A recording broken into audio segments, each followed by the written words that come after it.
Welcome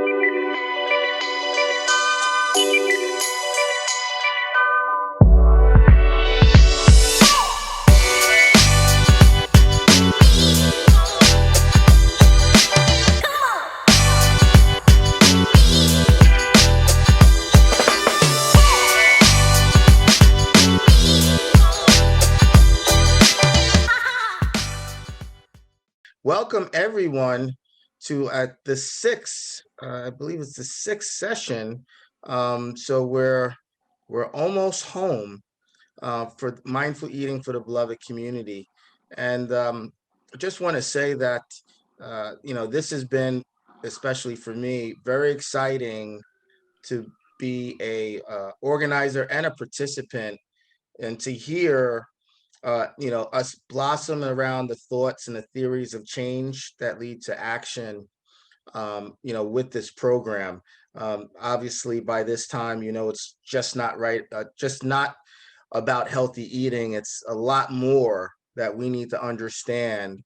And as we were talking before everyone joined the call, and earlier today, there's so many different things that we need to do to impact, the system pieces, the policy pieces, and those things that we'll go into today that are really the nuts and bolts that a lot of people are unaware of, that's creating a system that has, that is good for some, but not good for all.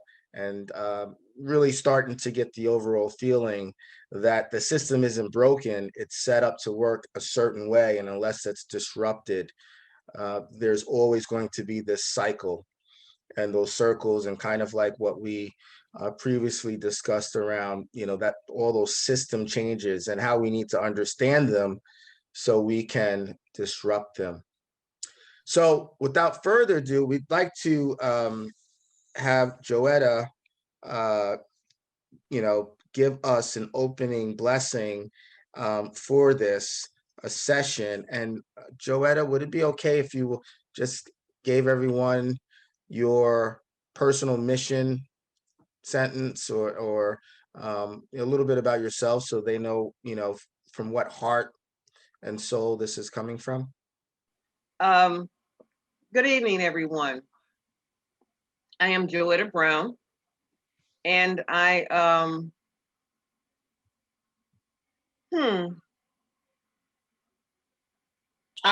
think that I try to be mindful about my eating practice at all times. And I'm here because I think that I wanted to become more mindful of my eating practice. So with that, do you want me to go into the Absolutely. for the meditation this evening? It is coming from Psalms 23, verses 5 and 6.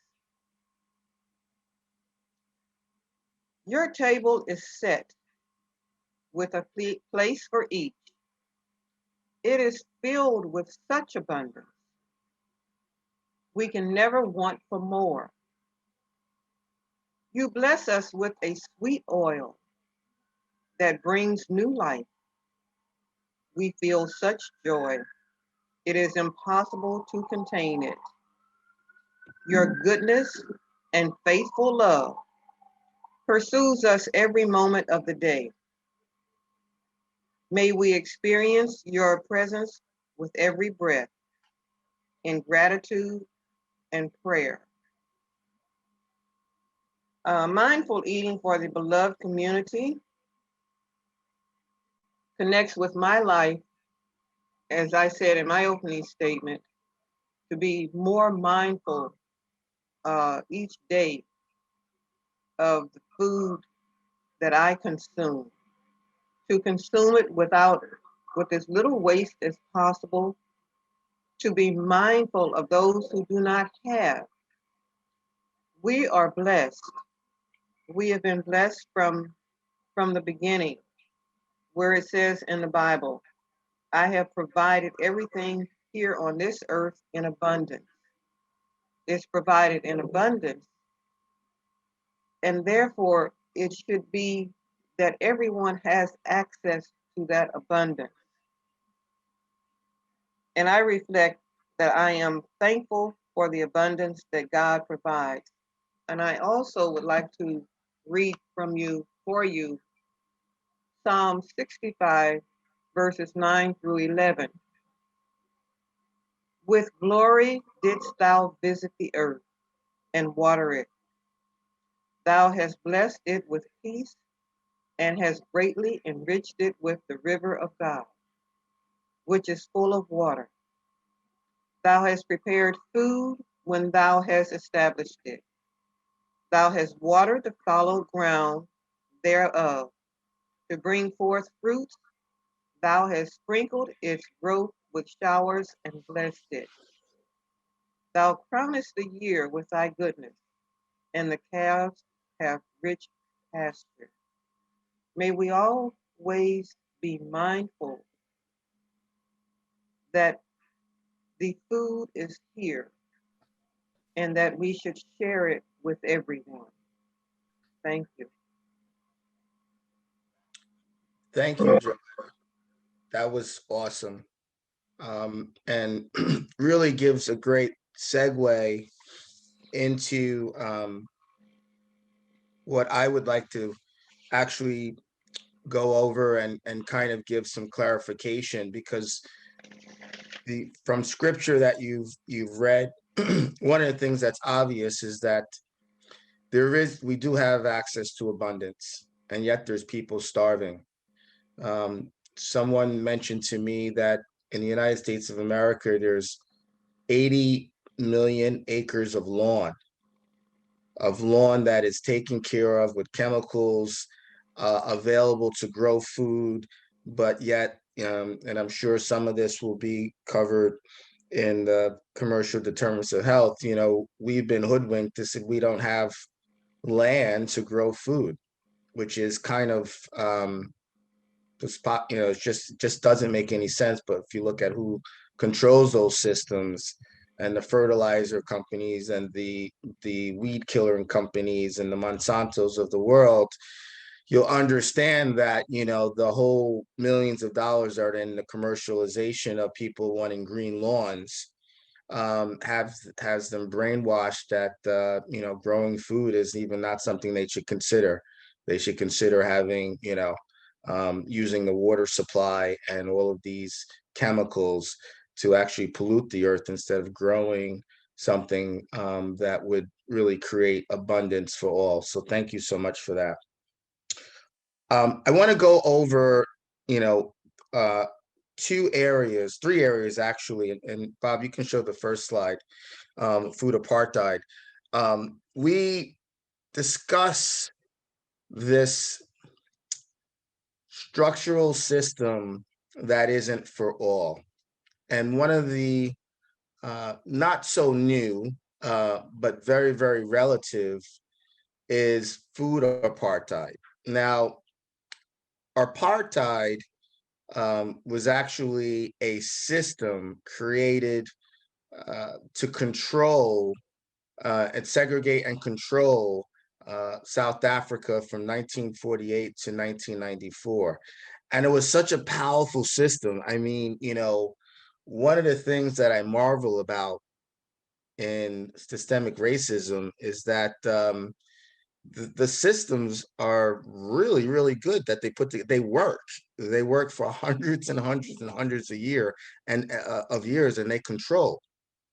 So the essence of apartheid is to separate, because when you separate or actually make things apart, you're able to control them easily.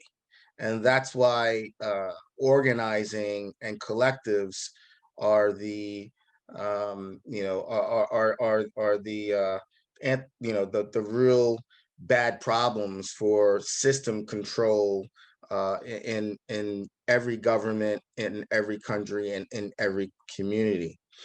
That same framework has been applied to food and the food system. And that's what is called food apartheid. but it creates these barriers, not just one, not just two, but several different barriers that make it, make access not possible in predominantly Black and brown neighborhoods, and that could include all different all different kinds of factors. But for the most part, these companies, spend millions of dollars on doing demographic research, um,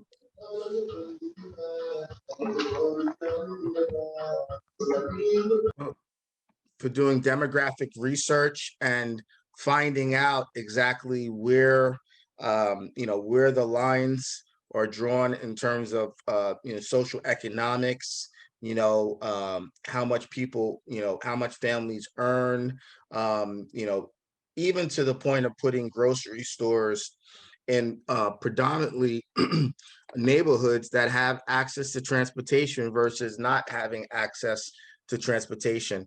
So all of these things are very intentional. That's why using the word apartheid is something that recently has come into the fro, because there wasn't enough strong language to define what was going on with the food system and the community health pieces of it. And that's why food apartheid was really coined, to have people totally understand that this is a lot bigger of an issue than they think. Bob, can you go to the next slide? So, so we have food apartheid, food swamps, food deserts. Now we've been hearing about food deserts for a very long time, and basically the essence of that, although there are some misnomers, is that people don't have access to any fresh, healthy, affordable foods. In some of the in some of the databases, they will list, in terms of a grocery store or supermarket, they'll list the dollar store, Trader Joe's, all of those things are listed and actually governmentally accepted in a lot of these databases, which is actually has nothing to do with having access to, healthy, fresh, affordable food. It's just a market where you can buy some canned food and some frozen dinners, but nothing at all in terms of having access to healthy food. And one of the things is that what they do is have the convenience in the fast food restaurants, as the only options. And as you can see in the description of food deserts versus swamps, they listed as affordable food options, but there was just a recent a recent survey that someone was discussing me, that said that the fast food restaurants are more expensive now than actually going to a supermarket. So there lies even another twist of this food apartheid, because if you're only given one option, your arm can be twisted in paying more for that only option. So that's another thing that really labels the system as, by its intentional design, to being being for some but not for everyone. And now what's really interesting is this food swamp theory. If you look at the slide on the left, people don't consider transportation into the framework of being able to access access healthy food. One of the other programs I'm working with, we have a participant from Augusta, Georgia, that said that basically in 3 zip codes, they have the highest level of COVID deaths associated directly associated with the lack of access to supermarkets. and there was a correlation, and I thought that was very, very disturbing, where there's a direct link between eating healthy, obviously eating healthy, having a healthy immune system and fighting COVID makes sense, but the direct correlation of not having access, where a lot of these supermarkets were actually in zip codes. In Augusta, Georgia, you have a predominantly 2 out of 3 zip codes, I believe, are predominantly Black and brown, but one zip code is predominantly white, and that has all the supermarkets. So there's a clear example of what's happening across America, but also what's hidden, because I did not know this before last week. And again, when you're only given one option of fast food, convenience stores, mostly processed and ultra processed. The ultra processed, there was another disturbing story where, because people aren't educated, even in some food pantries across America, they were giving in their food baskets, actually these packages of lard. And their premise was, everyone knows how to fry food. So if we give them lard, they'll be able to cook for themselves. And I'll just park that there, because there's a lot of of uh, of moral and on of just lack of moral and ethics there.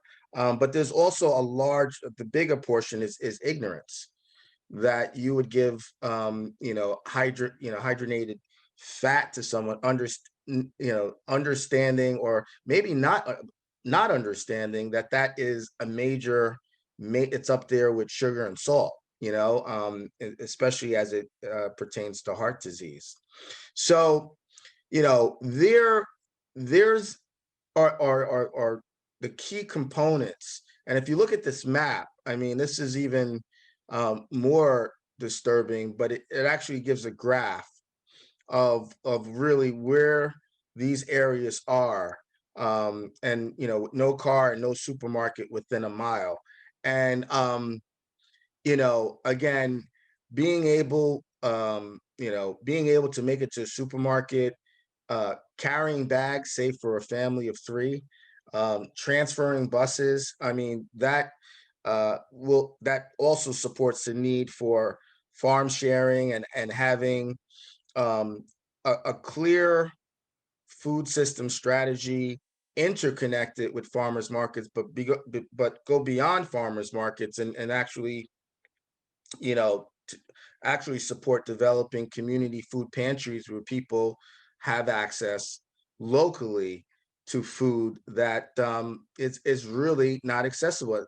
And to work 8, 9, 10 hours, and then take the average bus trip is, I think they said, anywhere from an hour and a half to 2 hours one way to get food for your family. You can imagine, how much food you're able to um, you know, ascertain, but also you can also imagine the challenges that also exist with that, to provide for your family, healthy food that could be, either prepared the day before, or prepared a couple of days ahead of time, which is some of those things that we went through in the mindful eating food demonstration videos.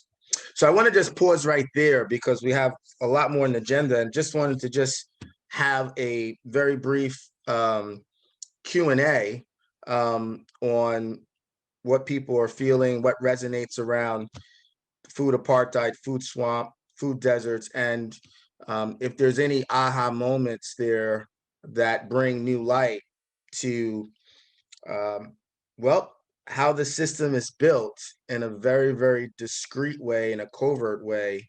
And, how is everyone feeling about, not just the need to change that, but how much of a travesty it is for it to exist the way it is now? It just seemed like during that time they didn't really care about people and their health and how they ate, especially being black. They never asked them what type of oil did they want to cook with. They just assumed that that's the way we eat, so just give them that. Mm-hmm. So to me, it's like well, I've been to South Africa and Cape Town, and I see how people live, and it's a horrible thing. See how people are still living now. That was like about 5 years ago when I was in South Africa. Mm-hmm. And they still living in tin houses, don't have water, don't have a bathroom to go to. They have little toilets on the outside, and they got a big pump in the middle of the ground for everybody to come and get water. That means if you're sick or have a disease, you're drinking out of the same pump that your neighbors drink out of, and you're making them sick. So it's like they still don't care. Okay. Yeah. It's Can Just not. raise your hand so we know who to pick next. Joetta, go ahead. Speaking of Africa, it is not that they don't care, but just like you described the food and people giving out lard, um, that what we consider um, as standard practice, it is not considered standard practice in Africa, and the colonial system is alive and well when the so-called, in quotes, richer countries do not afford or share what they have with other countries so that that standard can come up to where it is expected, such as in the case of water and getting water from the well. Hmm. Um, yes, in Africa, most places you go, they're using well water. But also you have these major national, international corporations that are polluting the water with mining practices and even growing vegetable practices, because a lot of our fruits and vegetables and other meats come from other countries. Uh, Look at the Dole Corporation and a lot of producers of fruit. Uh, but Dole is one that comes to mind. The Dole pineapples and all of that. They're in other countries and not having to follow, in quotes, safe practices of growing food. Mm-hmm. Regina, and Regina, I see you had your hand raised, and also you can explain what you put in the text there. um, what I feel is that people that are living in our communities that have an issue of getting the better produce, the healthier food options that go to you could go on any strip in a 3 block radius and you can have an average of 8 to 10 fast food restaurants without having an a necessarily alternative, better eating restaurant. It for me, it's not hard to see the disparity. It doesn't seem covert to me, and it hasn't been covert to me in over 15, 20 years of really actively being aware of the unhealthiness of having all of these fast food places and the lack of healthier options of having to travel outside of my community for healthier everything from proteins to produce, or pay a higher price in the community for the better cuts. A pound of ground beef, if you get it from a supermarket in a community and it's a decent cut, you're going to pay maybe $3 to $4 for it. And it's not as good as if you go to a different location and you get that same price, you get a better cut and quality of meat. So it's not a mystery to me. It's not a mystery to a lot of people that I know that are consciously aware, which is why we've been fighting not only health disparities, but food disparities. Um, I think it's just really having the tools to address the institutional cycles of the disparity as it relates to having an influx of non-healthy options versus the equity of the distribution of the healthier things, and as well as access and the pricing of these food sources that we go to. So that's what I meant when I said it doesn't seem covert to me that you could get a 2 for $5 and they make it like it's the big deal to get 2 burgers for $5. But they don't tell you about the preservatives, and the sodium, and the fact that you could go home and cook a better meal with a couple of more dollars and have a meal for your family. So that's why I don't see it as covert to those who's paying attention. Right. And when I mean covert, I mean it's not for the individuals that know what's going on. It's covert in marketing and predatorial marketing to the people that don't know. And I think that's what I was getting at. So we have time for one more question before we move on. Okay, maybe 2 very quick questions before we move on to the next. And Rebecca, you're next. Hi. Hello, everyone. Hello. I'm kind of joining this late. I know that there were several of these that were happening. Again, I thank Kelly for inviting me. I really didn't have a question, so I'll pass to the next person. It was really more of a comment. Go ahead, give us your comment.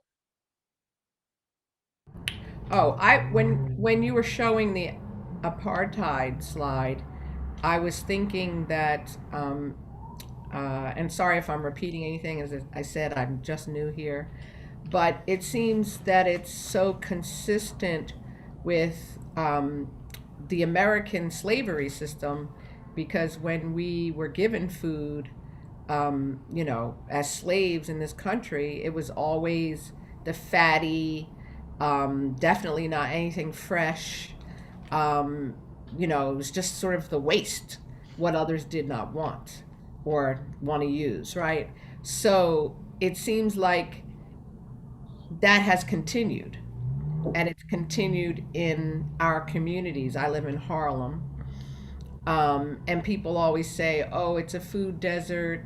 And, I know apartheid is the word now, but what's available, what's not available.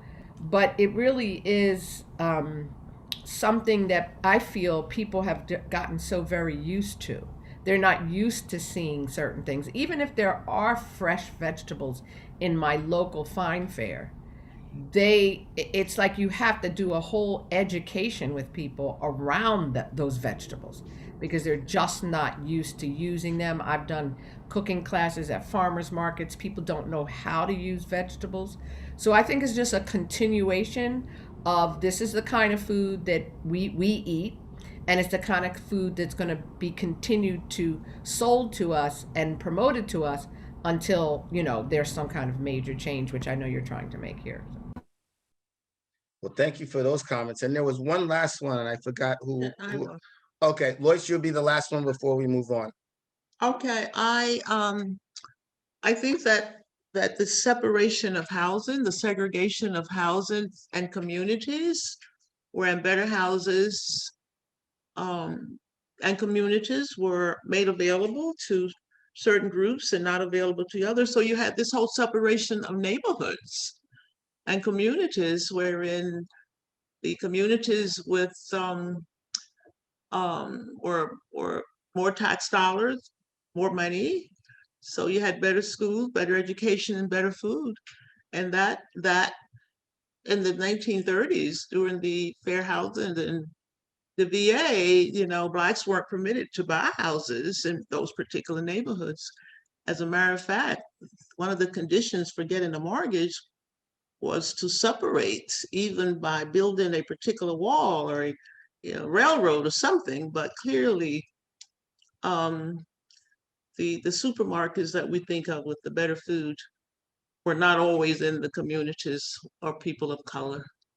So I think that's one of the reasons why we have these swamps and deserts, because that was part of the racism and the segregation and the purposely driven decision to separate those those living conditions, that there was no living together.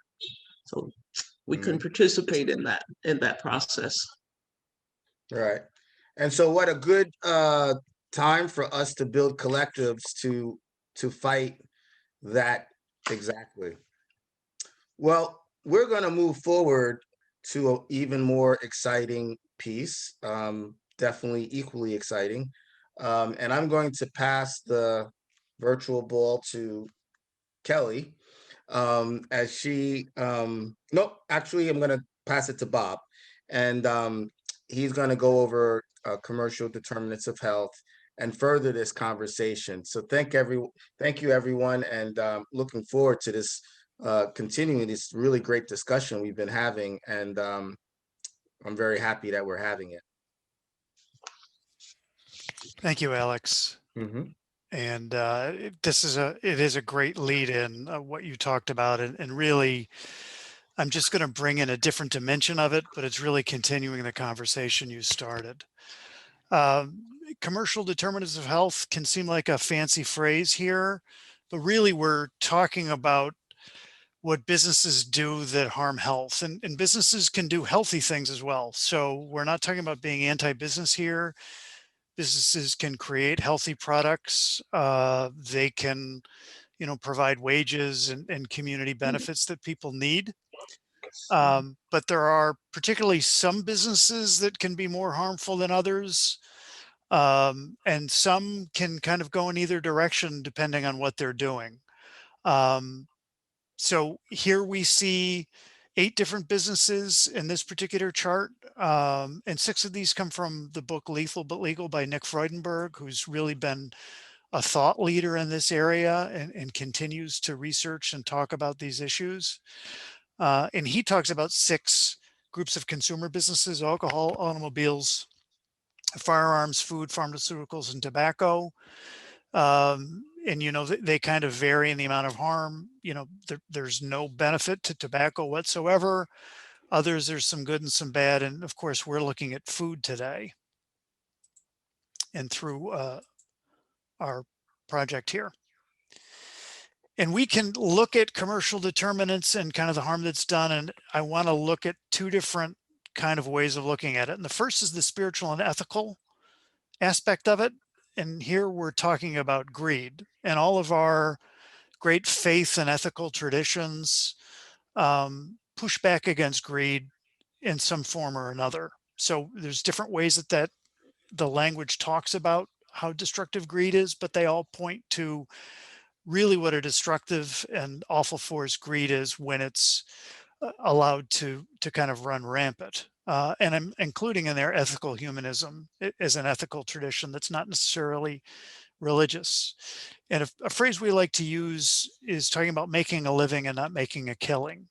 And that's the difference between having kind of a profit that helps build society along, creates incentives for people, but isn't so out of control that it really is destructive. But when we look at that, a lot of times we look at greed at the individual level. And as we talked about during our last session, there's between looking at things individually and then looking at them socially and systemically. If we look at it just as an individual issue, we're really going to miss the point. We might even really just perpetuate the problem. And I appreciate what Alex had said in his presentation a couple of weeks ago about systems thinking and how he personally as a chef had kind of evolved to more of a systems thinking approach. And I love this quote from Danella Meadows, who's really one of the thought leaders in this area, has done a lot of great writing and research on this. And it's basically blaming the individual rarely helps create a more desirable outcome. And so instead, and there we see kind of the bad apples approach on the left, where we talk about, bad apples, and that focuses on individuals.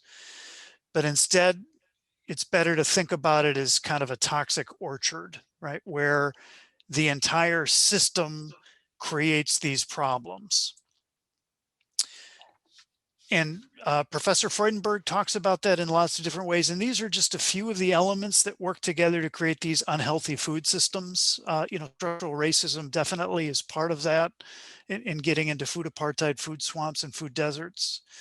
But, some of the aspects that feed into that system in terms of making commercial determinants of health are this focus on short-term profits, right? So focusing on quarterly stock reports so that instead of companies having kind of a long-term system where they try and build profits slowly and responsibly, there's this rush, to create these products quickly and make a lot of money right away. The fact that our corporations have grown so big that they're too big to fail and they're controlling markets. So, there are just a few big international food transnational corporations that really control a lot of the food space. They become so big, they're almost more powerful than governments. Tax injustice, the way our tax system works, so that, we get more and more billionaires and more income inequality. And some of that has to do with the way corporations are taxed and the way they're able to hide their income and make it so that it's not taxable. The way we've deregulated a lot of our safety systems, particularly with the previous presidential administration, you saw this rush to deregulate over 4 years that really impacted food safety and our environment, lots of other issues. And then what I'm calling privateering, which is privatization. And when it's out of control, it also creates problems. So all these things, and this is just, 5, we could include lots of other factors that build into these unhealthy food systems. So again, it's not individuals that are bad people. A lot of times a good person could come into one of these industries, including, food work, and into a food company for the right reasons, but then they get pulled into this system and they wind up making bad decisions because of the system itself. And I just want to give a few examples, and these are some of the more egregious examples of what's happened because of our food system. Sarah gave that really powerful presentation on the history of sugar and its connection to systemic racism. The sugar industry, more recently, has been doing a lot of harm, continues to do harm. This is a story you may have seen a few years ago, where research showed that the sugar industry was hiding its role in lots of health problems and trying to place all the blame on other causes of heart disease. Very similar to the tobacco industry. Salt is one of the worst components, of course, in a lot of food, and with high sodium leading to hypertension or high blood pressure. Recently, the Salt Institute has disbanded, I understand, but they did a lot of damage when they were around. So this is a group of salt producers that have done everything they can to obscure the research. So you even have kind of dubious doctors saying, well, people need to eat more salt. And of course, in communities like the Bronx that deal with such high levels of hypertension, that's really a recipe for disaster. And then big meat. And this is just from a few weeks ago from Vox, which talked about, how big meat is similar to big oil, and that they've tried to blur the link between big agriculture and these big meat industries and the impact that it's had on climate change. And some of these meat companies have also tried to obscure the connection between red meat and various forms of cancer. And even beyond some of those commodity groups and producers, Kelly had mentioned ultra processed foods in our last session. And we won't get into all the NOVA classification system here. We will get into that in the upcoming weeks. But I think it's pretty easy to understand these ultra processed foods are basically junk. And there's been some great research on that in the last few years about the more we eat ultra processed foods, the more we have these chronic diseases, including cancer, the higher obesity rates are. And you can see these processes. It's factory food. It's not real food, the type of food that, we've talked about and that Alex showed in his cooking demonstrations. And this is also the fast food that Regina was talking about that's in all of our neighborhoods, but it's very, very profitable. It's designed to be pretty much addictive. And so it makes a lot of money, and because it makes a lot of money, we get a lot of it. And there's so much marketing around these. And again, these are just a few of the really most ridiculous examples that you know, we at IPHN have gathered over the last few years. People might, you know, be familiar with the Taco Bell fourth meal campaign a few years ago. And basically Taco Bell was saying you need a fourth meal to your day. 3 meals is not enough. So late at night, you know, go to Taco Bell and have an additional meal.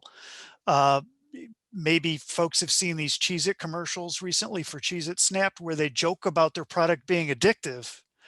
You know, people are running and buying this because it's so addictive. And this is something where I think even a few years ago, we wouldn't have joked about a food product being addictive, but now they feel like they're empowered to be able to say that. But that's, you know, they may make a joke out of it, but it's not funny when you look at the damage that a lot of these processed foods, ultra processed foods especially, cause people. And then one that may win the prize, Coca-Cola was shamed a few years ago when it came out that they had partnered with the Olive Garden to do a program called H2No. And what they were doing is they were training the servers at Olive Garden to make sure that people that ordered tap water would be convinced not to order just tap water, because that doesn't make them any money, but to instead order sugary beverages or alcohol, because again, they didn't want, you know, people not to spend that additional money. And if you think about kind of the health impacts of that, and then, but fortunately, some eagle eyes saw that and pushed back, and Coca-Cola was forced to try to bury that particular campaign. But it shows you when profit is put before human health, the type of marketing campaigns and behaviors that are done by these companies.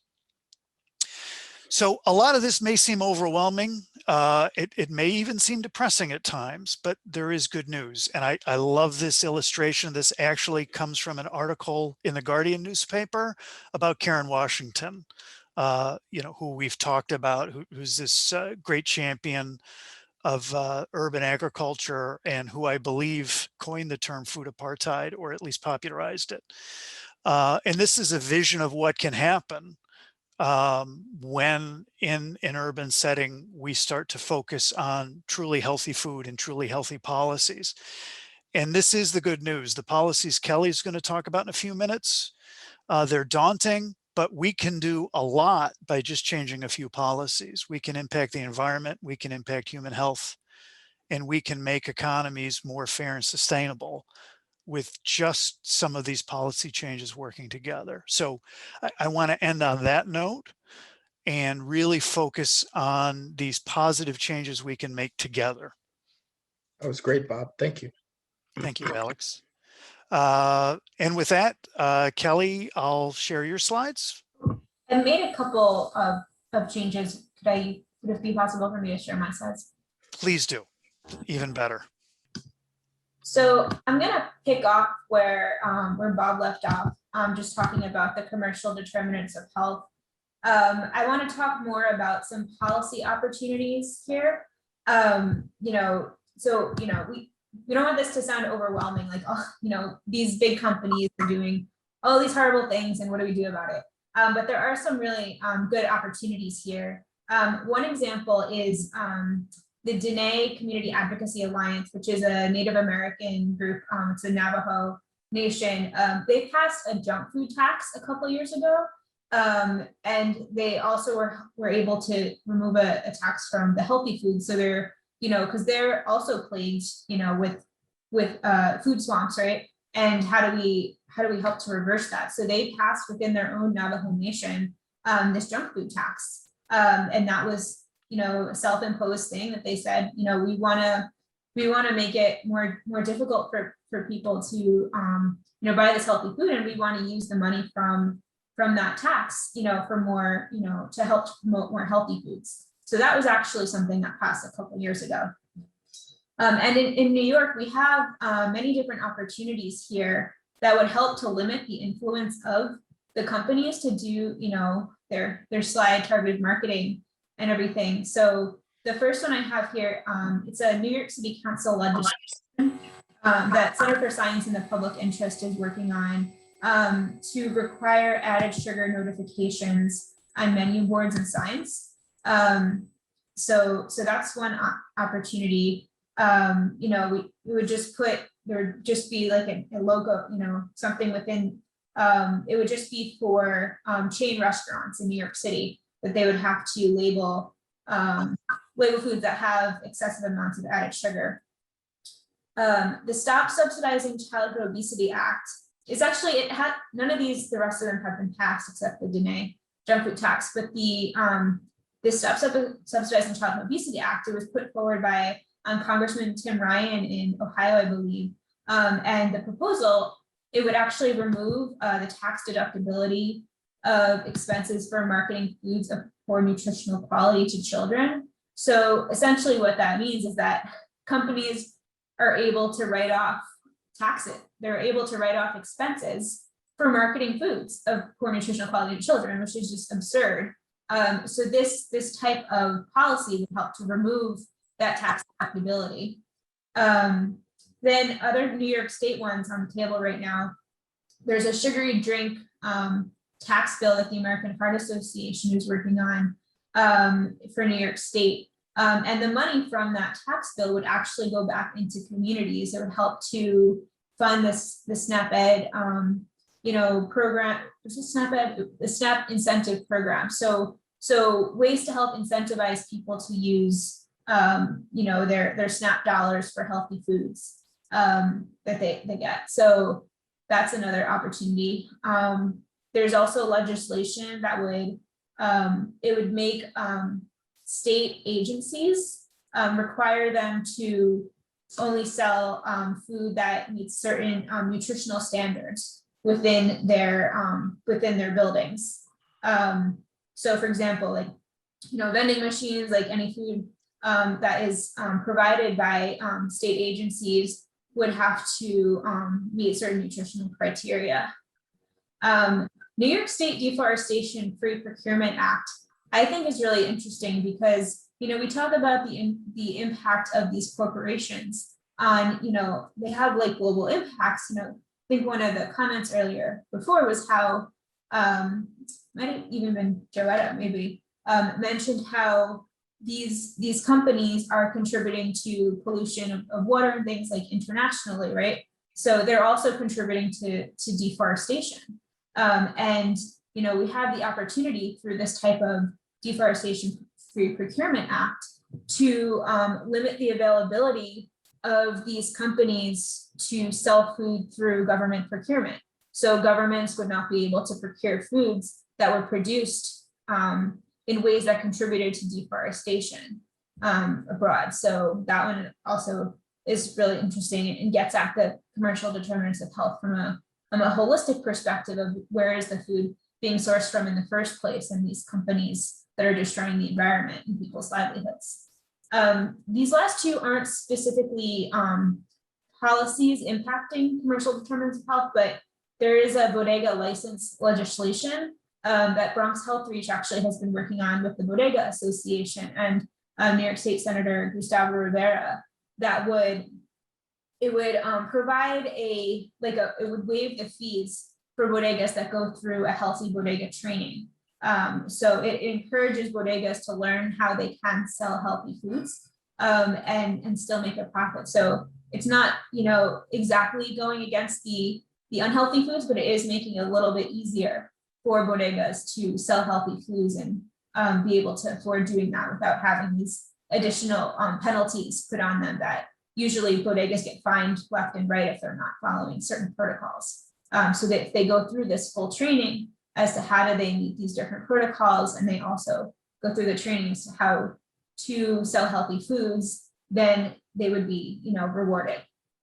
And this last one here is not policy opportunity per se, but the Interfaith Center for Corporate Responsibility. It's a group of religious institutions that have shares in different companies. So they have shares in certain companies, specifically food-related companies, and they could be pushed through their shareholders. The companies could be pushed to make changes. because, the companies want to satisfy what their shareholders want to say, want them to do.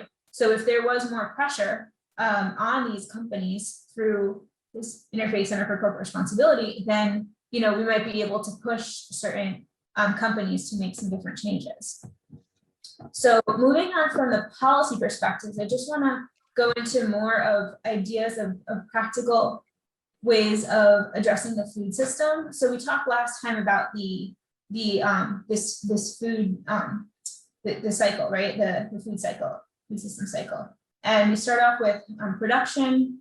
Where is the food produced? How is it processed, distributed? How does it get to people, marketed, and then consumed? And then what do we do with the waste, right? So if we go into that, specifically, I'm going to give this example that Word of Life International actually is working on, this vision of a South Bronx community food chain project. And, we start off here. So I just gave a few different elements of it here. But if we think about distribution, there is this Corbin Hill Food Project, which is a farm share program, and they can help to distribute food to different organizations, whether it's churches, healthcare institutions, schools. They can become a site and have food delivered there that people can pick up. There's also another program in the Bronx called it was through the Mary Mitchell Family and Youth Center. It was called Las Canasta. It was renamed Heidi's Healthy Canasta Program after the former director of the Mary Mitchell Center, Heidi Hines, who unfortunately passed away a couple years ago from cancer. So they named the program after her. But those are a couple models that are helping to get fresh food directly into the community. So just jumping over to consumption for a second, there's different programs that do culinary education. So there's Bronx Eats, there's BCA Global, and they're showing people how to prepare healthy foods through culinary education. Bronx Eats also shows people how to prepare food using rescued food or donated through the food pantries. And also thinking about skill training, skill education training, which fits into building a stronger food system.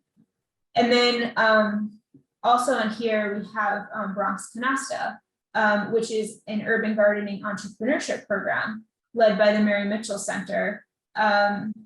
And there's also Black United New York State. So these groups are really lifting up agriculture, lifting up opportunities for people to be able to make money by growing food and, just contribute to the greater food system. So these different examples are all ways of, we want to think about, how can we make it easier to buy food and make it more affordable? So this model is something called whole share, or the farm share program also uses this model. People come together as a group to buy the food. That gives them more purchasing power and allows people to buy food directly from the food producers, and then the food gets delivered directly from the source. So it's fresher and more affordable. So that's a cycle. We're trying to see how can we build that up more. And then just to go into some more examples of ways that we can get involved. We could think about a couple of different entry points. There's healthcare institutions. They could be anchor institutions to support some of this food system work. There's community benefits dollars that can be put in. Actually, this image is from the community benefits toolkit from Healthcare Without Harm. There's also food policy councils that people can get involved in. Equity Advocates in New York is working on trying to see how they can create a food policy council for New York City.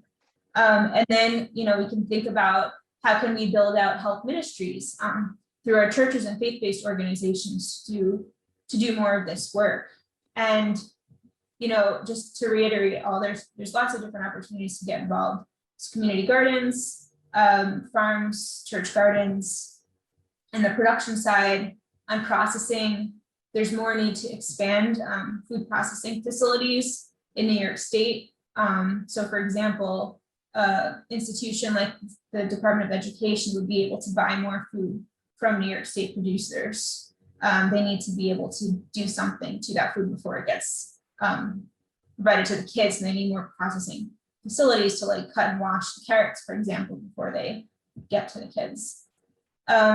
Distribution, there's a lot of different programs out there that are helping to make food more accessible and affordable. There's food and medicine and produce prescription programs, incentive programs like health bucks, farmers markets, mobile markets, CSA, which is community supported agriculture.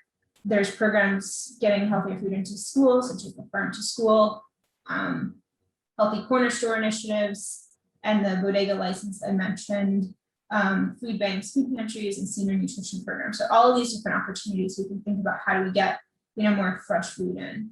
Marketing, we can think about counter marketing and policies to limit the marketing of junk foods. Consumption, we can think about programs. I just have a couple of examples here. There's the Green Faith Good Food Toolkit. In schools, there's a whole food ed hub that the Tisch Food Center runs at Columbia University. Just thinking about how can we get more people to understand how to prepare more healthy foods, in addition to the culinary education I mentioned earlier.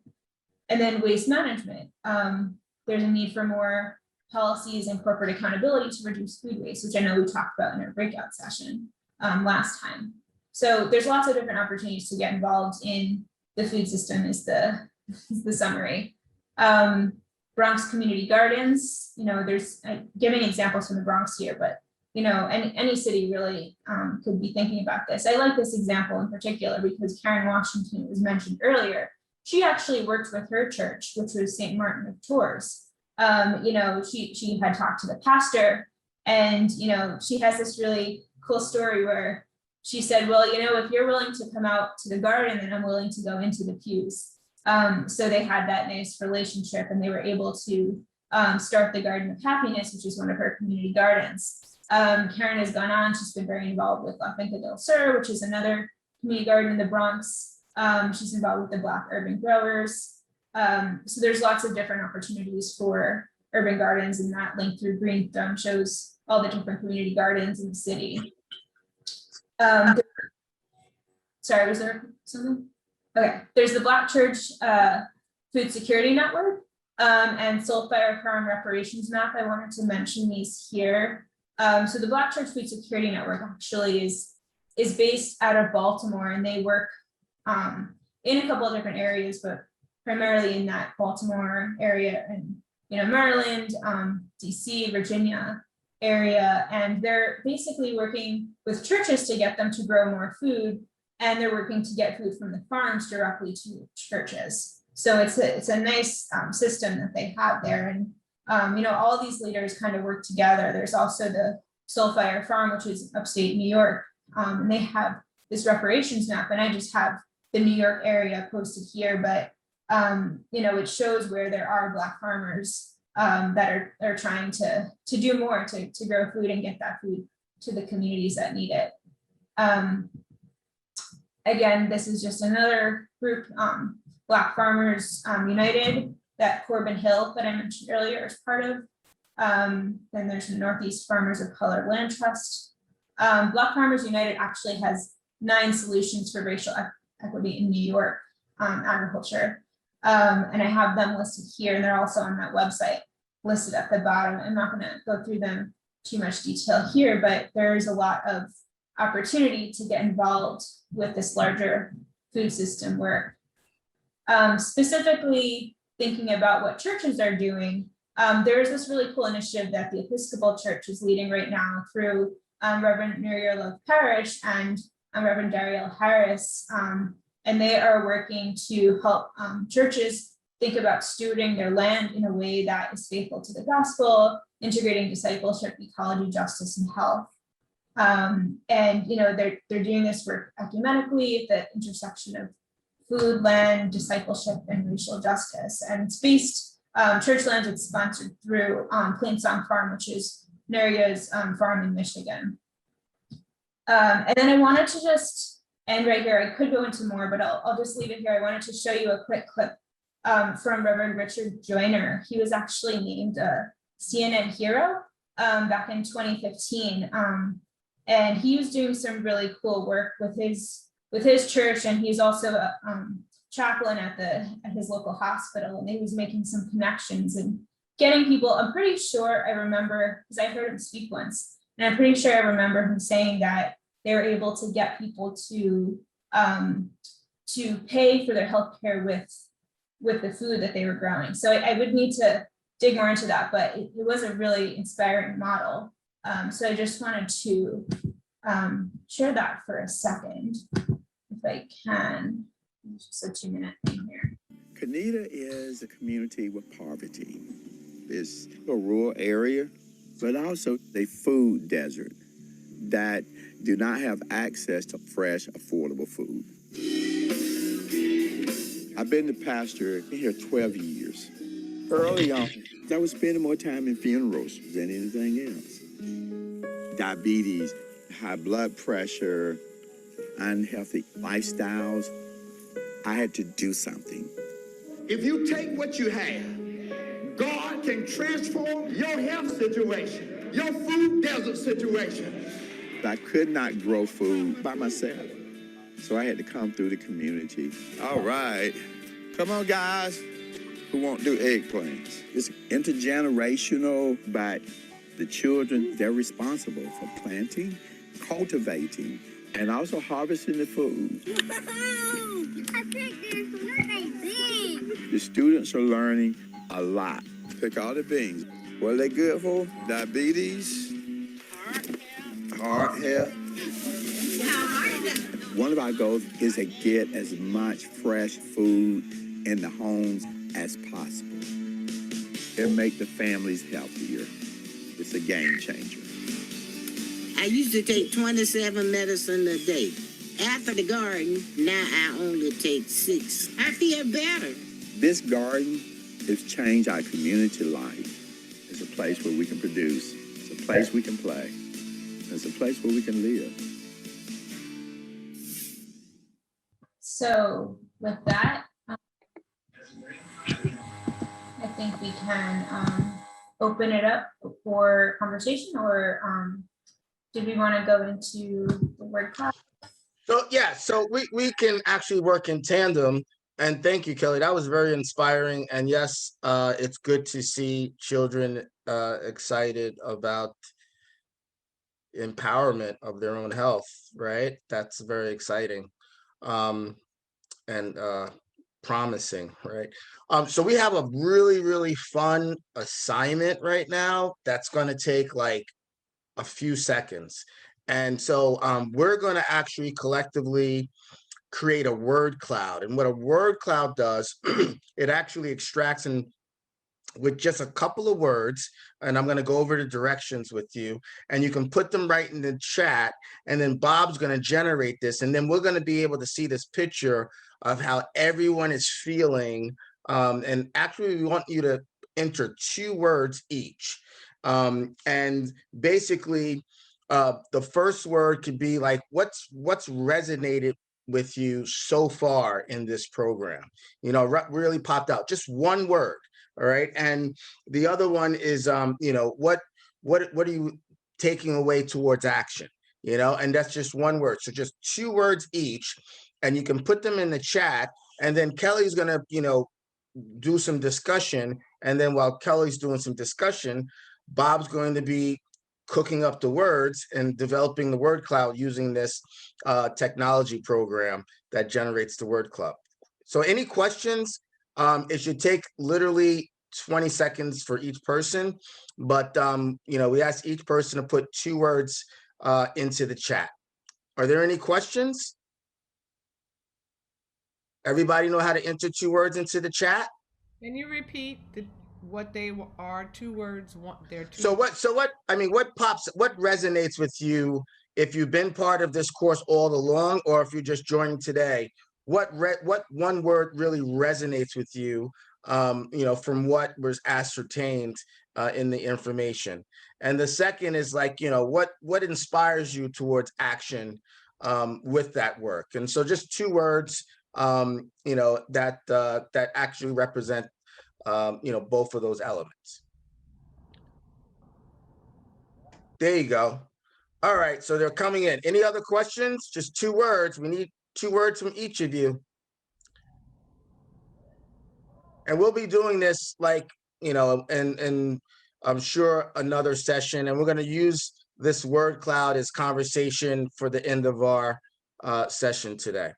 So everybody clear? Everybody putting their 2 words in? Okay, Kelly, so would you like to lead the discussion? Yeah, and while you do that, Kelly, I'll gather the words and have the word cloud in a couple of minutes. Okay. Yeah, so yeah, continue to put your words in the chat, but in the meantime, I just wanted to open up for other reflections or thoughts or questions that you had about what I presented or what Bob presented to you. So, I mean, in terms of what stands out, as Kelly went over a lot of information, and some of it has to do with frameworks of what's happening around policy, which we absolutely need to know. But in your local community, if you had a short wish list of what you would want to see changed based on what Kelly presented, what would that be? Yes, hi. So what I really loved out of everything that Kelly shared was the community gardens, were the community gardens. So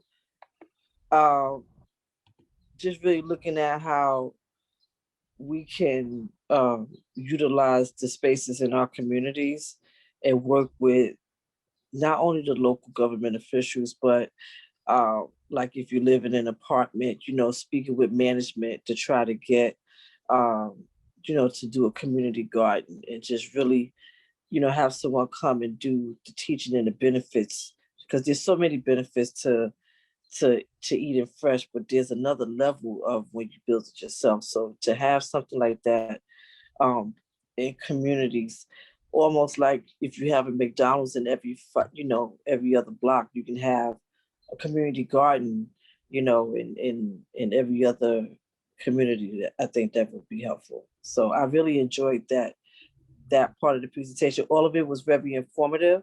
It was a lot, but the gardens really kind of sealed it as far as the opportunity to create health through food. So I thought that was pretty cool. Thank you. Where I live, we have a community garden here that started a few years ago, and I wasn't interested in it because we had a lot of skunks up here at the time, and I didn't want to be eating skunk food. But since then, they've been able to contain the skunks and everything, and a lot of the neighbors share what they grow with the other people within the community. So one of the things I would like to do is see them expand that garden, because it's a nice size right now, but it can get better and bigger. So that may be one of the things I'll be speaking to some of the board members about doing. Okay, thank you, Lenise. And everyone put their words in. I think we're missing a couple more words while we can comment on Kelly's great presentation. Anyone else like to comment? What needs to happen in your community? In our church, we have a parking lot, but we don't have space to do a garden. So how can we go about, starting a garden, even if we wanted to, if our pastor said it was okay? So we have content. What can you do to start a garden in your area if you wanted to do one? Well, if you have any space, you can put raised gardens there. It doesn't, that's as simple as just elevating, and even you can buy the kits to actually have raised gardens. If you're saying you have space in the parking lot, then you have space to grow food. Is that your question? Yeah, we have space in the parking lot, but I guess we would have to use like 2 parking spots. Designate. That would be a great start to do something like that in our area. That would be a great start. And all you need someone to put in a raised bed is somebody that knows how to put together some 4x8s, or good with wood, and you can just build a raised bed there, and that way everybody can see it as well, and it's partially insect resilient. But yeah, that can that's an easy, Mhm. a pretty feasible thing to accomplish. Are you going to do it? Well, I'll Are you speak with making a my commitment? pastor about it and see what he thinks. Okay. We Well, can get the young people involved in it. I will send him an email and ask him about get his opinion. Then I okay. get back to Kelly. Okay, great. I'm looking forward to that answer. So am I. That's great. That's actionable too. Anyone else? Yeah, community gardens and church gardens could be a good start.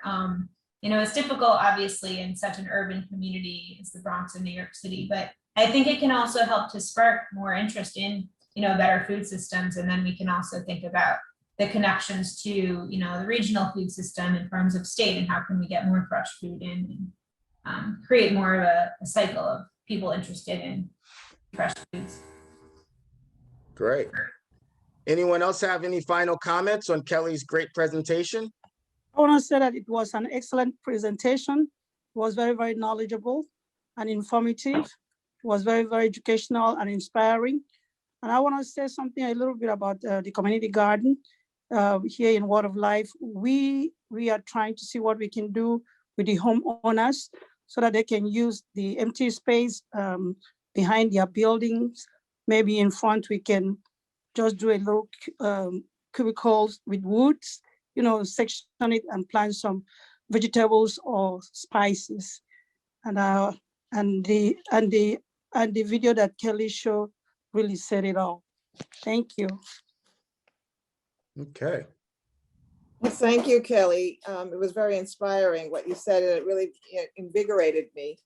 I started a small community garden, at our church, and we're calling it the Children's Garden because we really want to capture the children and their parents. So we've got starting from 4 years old. So we bought seeds for them. They all started the seeds in their home, and we're going to be then planting them in the garden shortly. And the kids are really very excited about that. And so we're talking about composting and those kinds of things, and they're learning to do that from now. So thank you. Oh, that's great. It's definitely great to get the kids involved from a young age. Make sure that they're aware of what is the real food system compared to all the junk being marketed.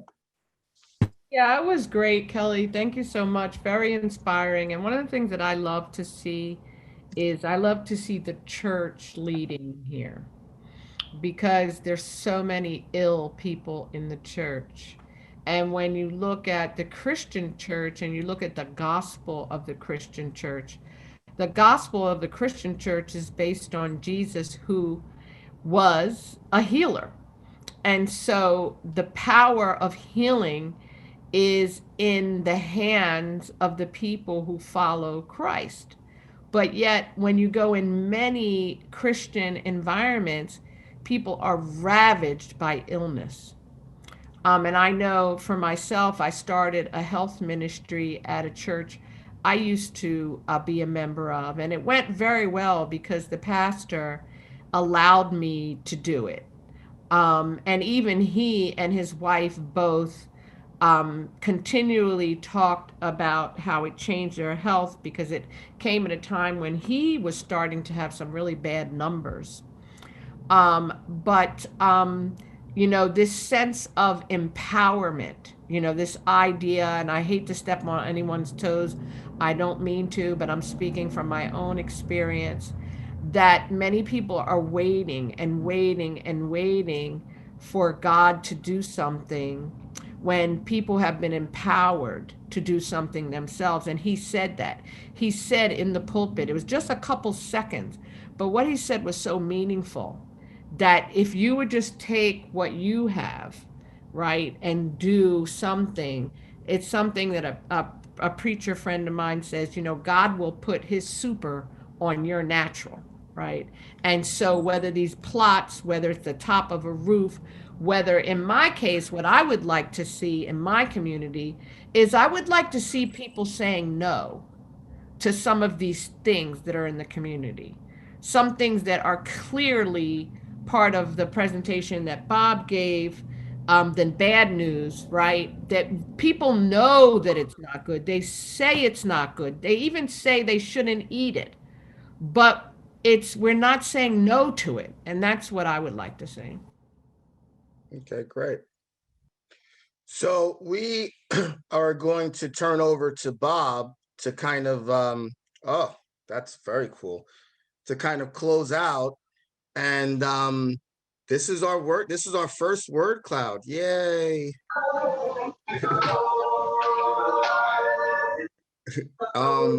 We're gonna have to get this with musical accompaniment. We're gonna have to get this on a t-shirt maybe for graduation for everyone. But very cool. Is that supposed to be shaped as New York State or something? Kind of looks like it. You know, it's funny, this particular program gives a lot of options. Supposedly one can do an apple shape, lots of different shapes, but I'm not sure how this one, but it looks New Yorky, doesn't it? So the bigger the word, the more the more is the shared feeling. So we have education, just to pull out the few words: education, power, food change, community, knowledge. And I think that sums up the core elements. Bob, how would you like to close and absolutely, reflect on this word cloud as well? Sure. So I'm going to share a scripture verse in the chat. And what I'd like to do, we had the great scriptural beginning from Joetta, and it's just something when, Alex and Kelly were speaking that came to my mind. So let me open up the chat here and send this to everyone. And this is from the book of Amos. In what Christians sometimes call the Old Testament, but all the Abrahamic faith traditions share this book of the prophet Amos. And I just like to read it and let us think about it for a second before we say goodnight, and think about what this means in relation to what we talked about. So Alex talking about food deserts and food swamps and food apartheid, talking about commercial determinants and what would it be like if our business practices really reflected people's needs and balanced the need to make profit with human well-being. And then, getting down to the nitty-gritty of what Kelly talked about in terms of policies and projects that again, really elevate people as humans in our environment. So I'll read this and then let's just take a minute of silence to meditate on it. But let justice and fairness flow like a river that never runs dry. So we have just a couple of minutes remaining. If anybody has any burning desire, closing thoughts that connect to that idea in your faith or ethical tradition, what that means to you, please share now we have 3 minutes left. Faith. What was that? Faith. Faith.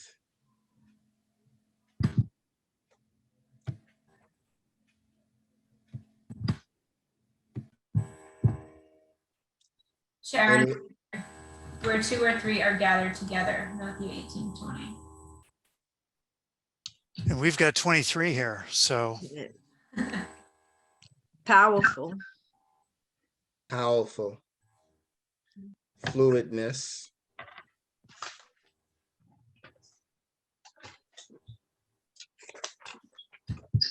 Hope. I would say building a beloved community, even though that's more than one word. Right? And, That's and a I big. and I see the word grounding here in the chat from Paul, I believe, and I like that there's two meanings there, right? So it's grounding ourselves in our mindfulness, but also the ground. Talking about agriculture. Right? Cultivate. Like that. We'll have to do a whole new cloud here with all these great words Yeah. coming from people. Did everyone like the cloud? Is that a good fun exercise for everyone? Yeah. Oh, okay. All right. We've been meaning to do it for a while, so I'm glad everyone likes it. So now we know it was right. Yes. Okay. Great. So we can absolutely have some type of parting graduation something. We'll have to figure out something, Bob. Maybe we'll make up some T-shirts with the word clouds on the front and the back. That'd be great. Yeah. Equity. Yes. Justice. Peace. Oh, all these things so much needed, even with a new administration. So, Bob, did you just want to go over the assignment piece Sure. real quick before we close out? Yeah. What we'll do, folks, and I know you got emailed the assignment. It went to Rizuko last Saturday, but I know we've also been doing it via email and it went to you a bit late. So what we've talked about doing was expanding on that, where we looked at an aspect of the food system. So this was the spiritual exercise that Kelly had found from a project she was involved in. And I think we can add another dimension to that with what we talked about with food systems, commercial determinants, and food policies this week. So we'll be sending that to you with an additional element to you so that you can build on. If you did anything with that, great. If you hadn't, you have till next session to do more with that. And of course, continuing reading the wonderful essays from the Mindful Eating book. And if you have any questions, again, send them in the course between sessions so that we could include them in the dialogue and the discussion. This is getting really rich as we move past halfway, and really enjoy everyone's contribution. It seems like people are starting to open up and really expand on again, some of these keywords, justice, peace, equity, change, cultivate, possibility. That's what this program is all about, and building a collective so that we can influence the, I guess it would be appropriate to say the non-believers in what needs to, really take place from a systems change perspective. So Bob, would you like to close us out?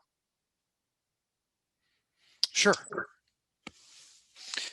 So I'll just ask folks to take a moment of silence, and I'll just say a couple of words, and for people to let it resonate in their particular faith or ethical tradition, that we're thankful